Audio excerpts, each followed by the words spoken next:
Oi, gente, boa tarde. Tá começando o Globo Esporte. Hoje o programa tá daquele jeito que a gente gosta, hein? A gente vai rodar bastante a nossa reportagem, porque notícia quente é o que não falta no programa de hoje. Vamos direto pro Corinthians, porque o Dorival Júnior vai ser apresentado oficialmente já. Daqui a pouquinho a gente mostra aqui no GE. Vamos pra lá, que o Renato Petros está acompanhando tudo de muito pertinho. Boa tarde pra você. Salve, salve, Joana. Boa tarde para você, para quem está acompanhando o nosso Globo Esporte. Corinthians em horário britânico. Já disseram aqui, era às 13 horas, agora caiu para as 13h10. Então nós temos um atraso cronometrado para as primeiras palavras do técnico Dorival Júnior como treinador do Corinthians. Ontem ele comandou um treino com jogadores que atuaram pouco ou não atuaram na partida contra o Flamengo. E hoje ele tem um treinamento com todo mundo à disposição, já que amanhã tem estreia na Copa do Brasil contra o Novo Horizontino. E falando em Copa do Brasil, o Dorival tem experiência, tem expertise nesse campeonato, né? Porque ele já foi 3 vezes campeão. Agora vamos mostrar uma coisa inédita aqui, o POV. Vem, Cinegra. Cinegra adora quando a gente faz isso aqui, ó. Qual vai ser o ponto de vista do técnico Dorival Júnior? Daqui a pouco ele vai se sentar nessa cadeira, vem, e vai olhar para os nossos colegas, câmeras, e vão fazer perguntas ao novo técnico do Corinthians. Joana, é com você. Já veio muito nessa sala aqui, né, Joana?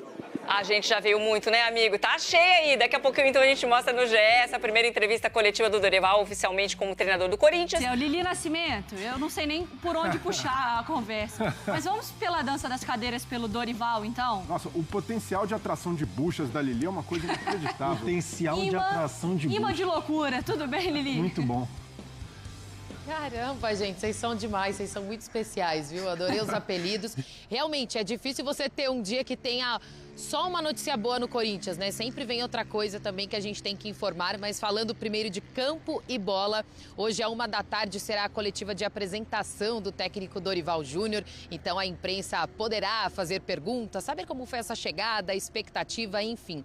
Ele será apresentado em uma coletiva, ontem mesmo o Corinthians oficializou, né, o Dorival como novo treinador. E hoje ele consegue treinar a equipe em campo. Ontem foi mais recuperação, quem atuou por mais de 45 minutos fez um trabalho dentro da academia, mas ele esteve com os atletas, conversou com cada um deles e hoje vai conseguir fazer um único treino de preparação antes do confronto desta quarta-feira contra o Novo Horizontino pela Copa do Brasil. Então, depois da coletiva, ele treina a equipe, aí todos embarcam já para Novo Horizonte para a partida que acontece amanhã. Inclusive, a nossa equipe também vai embarcar para fazer esse jogo. Agora, falando um pouco extra-campo, na noite de ontem foi a votação do Conselho pela aprovação ou não das contas do presidente Augusto Melo do ano de 2024. De acordo com o Conselho, houve um aumento da dívida de 829 milhões de reais. Então, a votação foi pela reprovação das contas. O que isso quer dizer na prática? Abre precedentes para um novo pedido de impeachment, ele pode sofrer punições e ficar até 10 anos inelegível. Então, os próximos dias serão decisivos aí para saber o que de fato irá acontecer, porque a gente lembra, né, que aquele pedido de impeachment, por conta do caso da Vai de Bet, ele precisou ser interrompido, a votação foi interrompida, ela seria retomada a qualquer momento. Agora tem mais um precedente por conta das contas, né, que de acordo com o Conselho, o presidente Augusto Melo teria sido irresponsável com os gastos, 829 milhões, um total de dívida do Corinthians de 2,5 bilhões de reais, juntando Corinthians e também a Neoquímica Arena. A gente sabe que a dívida é alta, então os desdobramentos acompanharemos aí nos próximos dias. E aí o Fã de Esporte acompanha isso e também a apresentação do Dorival com a gente ao longo da programação. Vamos ouvir Dorival Júnior. Já deu o primeiro treino lá no Corinthians. Professor Dorival, fale, professor. Um momento importante na minha carreira. Eu espero poder deixar aí um legado dentro de um trabalho que já vem acontecendo.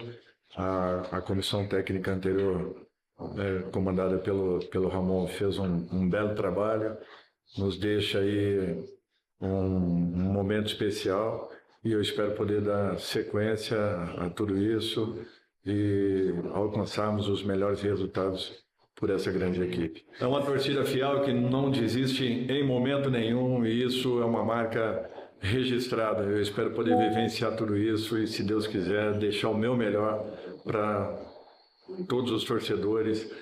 Ao final de uma temporada que nós possamos, se Deus quiser, estarmos aí lutando por todas as competições que estamos disputando nesse momento. Um grande abraço a todos e muito obrigado pela confiança. Só faltou o Vai Corinthians do Dorival, hein, Eugênio? Ele já chega conquistando. Calma, né? Calma. De repente... Não é o perfil do Dorival. O Dorival é um cara mais low profile, não é populista, tem um linguajar assim muito sério, querendo cair para uma coisa mais... Erudita, exatamente. Ele não é o cara povão. Não é o povão que vai bater na camisa, rasgar, beijar a camisa. Não é esse o perfil do Dorival, mas ninguém acha que ele é diferente. O time do povo, Eugênio. O Vai Corinthians não ia fazer é o time mal. do povo. Hein, professor? O técnico é um técnico meio diferente. artificial, né? Até porque você sabe que hoje está no Corinthians. Ele hoje está no Corinthians, ontem esteve no São Paulo, amanhã pode estar no Palmeiras. A gente nunca sabe qual é a vida de cada um. Melhor então, evitar o Vai não Corinthians. Adianta ficar, exatamente. Tem que fazer o trabalho dele. Mas hoje ele é Corinthians, olha. Hoje ele tá lá com a camisa, inclusive, com o símbolo, assinando o contrato, sorridente, que ele faça um bom trabalho. Eu só acho... O que ele precisa arrumar? Agora vamos para o assunto. O que ele tem que mexer? O que tem de problema aí para o professor resolver? Muita coisa. É? A começar do esquema. Ele, em outros trabalhos, gostava de jogar com os 3 na frente. Mas o Corinthians hoje talvez peça... Talvez não, tenho certeza. Esse jogo no Maracanã mostrou isso. Tem jogos para você atuar com os 3 na frente, tem jogos para você proteger mais aquela defesa. Povoar o meio campo. Ele vai ter que fazer uma escolha entre os zagueiros dele. Estou curioso para saber que zagueiros dele vai escolher. É um momento de muita dúvida ali. Mas quase todos que jogam são cornetados. Ele tem que aproximar mais... Melhorar para os zagueiros também, hein? O time é muito espacejado. Tem muita coisa para o técnico resolver aí, sabe? Muita coisa do dedo do técnico. Porque a gente fala do... Desculpa até, professor. É isso. A gente falava da questão defensiva até ontem. Não é uma questão, basicamente, olha, os zagueiros estão mal, precisa arrumar isso, encontrar quem é a melhor dupla de zaga. A gente está falando da dificuldade tática que o Corinthians tem quando se fala em termos defensivos, então fala da questão técnica, fala questão tática, às vezes até de postura, de organização, então acho que passa muito pelo técnico também, não é só descobrir quem que é a melhor dupla de zaga, conseguir motivar os jogadores e eles voltarem a jogar bem, como o André Ramalho, que fez um início de trajetória no Corinthians muito bom e depois acabou caindo, só para citar um exemplo. Então, acho que tem muita questão que o Dorival mesmo pode mexer nessa questão defensiva. Para mim, isso seria a prioridade. Ele falou de brigar por todas as competições, normal, né? Tá chegando, lógico que vai ter um discurso. Mas acho que uma realidade sensata do Corinthians é fazer um brasileiro sólido, de brigar, de repente, por uma classificação na Libertadores e... Se for título, a briga seria no mata-mata. E até simbólico, né, ele estrear na Copa do Brasil, que tem sido a grande competição. O Dorival tem se notabilizado no mata-mata nos últimos anos. No Flamengo, por exemplo, com Libertadores e Copa do Brasil. A Copa do Brasil com o São Paulo, que foi uma trajetória belíssima, que o São Paulo não era o time mais forte do Brasil no momento, mas passou pelos rivais, passou pelo Flamengo na final, logo depois dele ter saído, ganhou a Copa do Brasil com o Santos. Então, acho que é um técnico que se notabilizou por isso e dentro das possibilidades de título, ainda acho que a prioridade do Corinthians é fazer um brasileiro sólido, tem isso como principal meta, mas em possibilidade de título e até pelo elenco, momento do Corinthians e pela trajetória do recente Dorival, acho que a Sul-Americana, a própria Copa do Brasil serão os caminhos mais interessantes. Mas eu vejo como prioridade, antes de pensar em título e tudo mais, até porque isso é consequência, seria a estabilidade defensiva como um todo. Não só das peças, mas também em questões táticas. Das 3 últimas Copas do Brasil, ele faturou 2. Tem isso. Como técnico. E tem essa questão, ele pensa muito o jogo, sabe? Ele foi muito subestimado na seleção brasileira. Na seleção ele pensou errado muitas vezes. Teve tempo, mas os trabalhos dele nos clubes têm sido bons trabalhos. Ele tem conseguido estabilizar, ele é bom de ambiente, ele acalma fervuras. No Flamengo ele foi muito bom por causa disso. Então ele tem uma perspectiva boa, ele não tem um elenco ruim nas mãos, não é ruim. É de médio para bom. Quem sabe com uma janela aí, com a participação dele, possa contribuir com o olhar dele. Ele tem um olhar muito... Urgentemente arrumar zagueiro, né? Arrumar zagueiro? Contratar zagueiro? Sim. Mas quantos tem no Corinthians? Não sei, mas você pode somar e não dá. Não dá para jogar mais com o Félix Torres. O André Ramalho entrega muito. O Kaká não dá também para contar com ele. E o André Ramalho ano passado jogou bem. Mas olha aí o que ele está fazendo. Eu acho que o André Ramalho é um zagueiro recuperável. Eu também acho. Eu também acho. Um zagueiro bem recuperável. Também acho, Eugênio. Ele jogou bem ano passado. Contratar zagueiro, para chegar lá e tomar conta da posição. O Félix Como o Torres... Corinthians teve em grandes jogadores aí recentemente, como o Gil foi esse cara há muito tempo, o Balbuena foi esse cara também. A janela faz isso. Talvez não Tem que seja- achar o cara para tomar conta da zaga. O Félix Torres, não acho que você está exagerando. Ao contrário, concordo com você, porque a torcida acho que já perdeu a paciência com ele, porque errar, todo mundo erra, mas ele está insistindo em erros que prejudicam muito o clube. Ele é e o irresponsável, prejudica. né? Não é só uma questão técnica. Mas o André é uma questão Ramalho, de responsabilidade. Eu também vejo como recuperável. O André Ramalho é um zagueiro recuperável. Uma O má Gustavo fase. Henrique é um zagueiro para jogar com ele. Para ter um grande do lado dele e ele ser o complemento. Certo. Falta um zagueirão para chegar e tomar conta. Sou eu. Na janela dono resolve isso. aqui. Traz o zagueiro, traz o jogador de lado. Mas até lá... Até lá, enquanto... Tudo bem, não é o perfil do Dorival, mas assim, sabendo que ele é um técnico muito flexível, no Flamengo conseguiu encontrar a solução de jogar Gabigol e Pedro juntos e deu certo, assim. Não estou falando que é a tática, talvez nem aconteça isso, mas só para citar um exemplo de coisas que você pode tentar enquanto não tem mercado. O Corinthians, no primeiro momento com o Ramon, ele estancou o problema defensivo com 3 zagueiros. E 3 zagueiros acho que potencializaria o André Ramalho como o zagueiro da sobra, acho que isso ajudaria muito. Né? Que hoje mal tem 2 para escalar, né? Aí você achar 3 assim, é um pouco mais complicado. Mas um exemplo de coisas que você pode tentar fazer. O Ranieri já jogou de zagueiro. Então, assim, acho que você tem elementos para pelo menos tentar. Não estou falando que essa é a solução, ou a partir daí, até como eu falei, 3 zagueiros não necessariamente é um perfil contratado para isso, para resolver problemas. Exato. Então, acho que você tem soluções para tentar algo diferente ali, pelo menos no primeiro momento, para estabelecer. É fato, assim, acho que o Corinthians está tendo essa dificuldade, mas tem nomes na zaga, o que eu quero dizer assim. Não é que não tem zagueiro e teria que improvisar qualquer peça, mas de repente 3 zagueiros, você facilitaria, diminuiria menos ali as brechas para ter problema. Nem sei se essa é a solução, só estou falando que é uma alternativa que você tem enquanto não tem uma janela. E aí acho que cabe ao técnico avaliar e O problema todo é esse. Eu vou voltar no que o Memphis falou lá na tal entrevista polêmica que teve como consequência a demissão do Ramon Dias e sua comissão técnica. Ele falou, aqui a gente pensa muito em ganhar o próximo jogo e não desenvolver o time como um todo, evoluir a equipe. Se o Corinthians continuar pensando em ganhar o próximo jogo, ganhei o próximo jogo. Vai continuar isso, assim. Beleza, tapou um buraco aqui, ganhou. Aí perde o outro. Aí daqui a pouco perde de novo. Aí volta a ganhar. Opa! Se ele não construir um time sólido, não adianta. Levantei o dedo aqui, estou com uma dúvida. Quando teve aquela sequência absurda de vitórias no Campeonato Brasileiro, ganhando de todo mundo, jogando bem, fazendo gol, o time não estava desenvolvido? Na opinião dele, o Memphis Depay estava no time, não estava jogando bem? Equilibrado, e na sua opinião? E na sua? Não tava, teve um bom Porque o Corinthians no Campeonato Brasileiro teve uma sequência. Quantos jogos foram? Ganhando todos.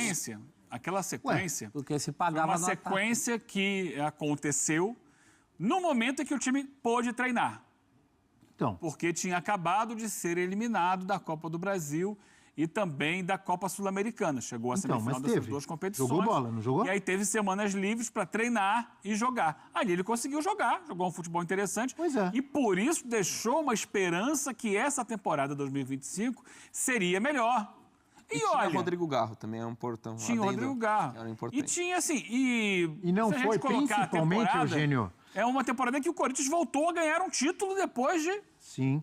Quantos anos? 6 anos? 6 anos, mas nunca foi um time equilibrado. Mas deixa eu falar uma coisa. Nunca foi um time equilibrado. Foi muito mal e foi eliminado. Não conseguiu chegar à fase de grupos da Libertadores.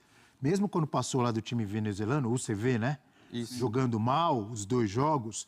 E quando foi eliminado para o Barcelona, principalmente um jogo horroroso lá em Guayaquil, o senhor Memphis Depay, que joga muito, não jogou nada nesses jogos também. Vamos lembrar. Mais ou menos, o pouco que fez saiu do pé dele. O gol contra o CV, quem botou o Bidu na cara do gol foi ele. Mas pouco para ele, né, muito pouco, professor? mas decisivo, gente. É a bola do jogo. O cara dá assistência e faz gol. Isso não pode ser considerado muito pouco.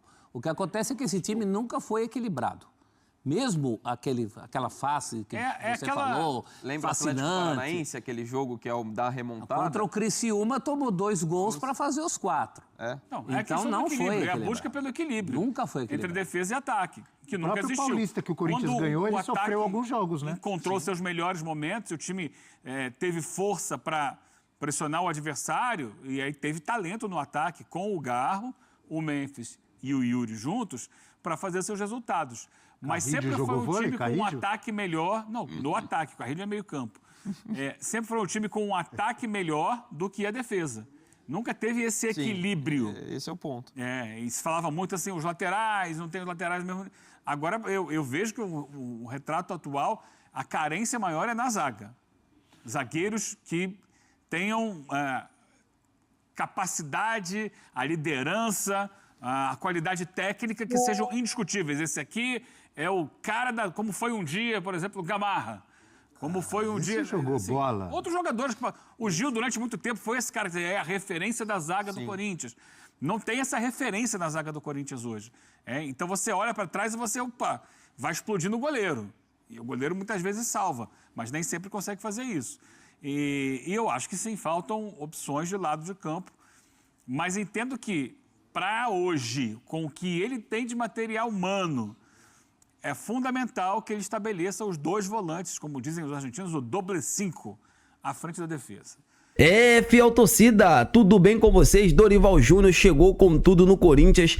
Vamos torcer para que o Dorival possa qualificar cada vez mais esse elenco, né? Esse plantel corintiano. Tem alguns jogadores ali que dá muito bem para o Dorival extrair o máximo, né? O máximo que ele conseguir. Eu estou muito confiante para que isso aconteça e que ele possa fazer um Corinthians, né, muito competitivo nessa temporada, que é o que todos nós queremos. Vocês concordam? O que vocês acham? Vocês acham que o Corinthians pode sim, né, jogar muita bola ainda nessa temporada? Deixa aqui nos comentários pra gente estar debatendo sobre esse grande assunto. E agora falando sobre Mercadão da Bola, há uma imensa expectativa do Corinthians poder contratar um substituto para o Rodrigo Garro, que não tem tempo, né, para voltar aos gramados, que se trata do Júlio Enciso, né, do Brighton da Inglaterra, joga na seleção paraguaia. Então assim, é um meia, né, que a diretoria do Corinthians vem analisando junto com a comissão técnica do Dorival Júnior. Eu quero saber de vocês, seria uma boa ver esse meio campista com a camisa do Corinthians, sim ou não?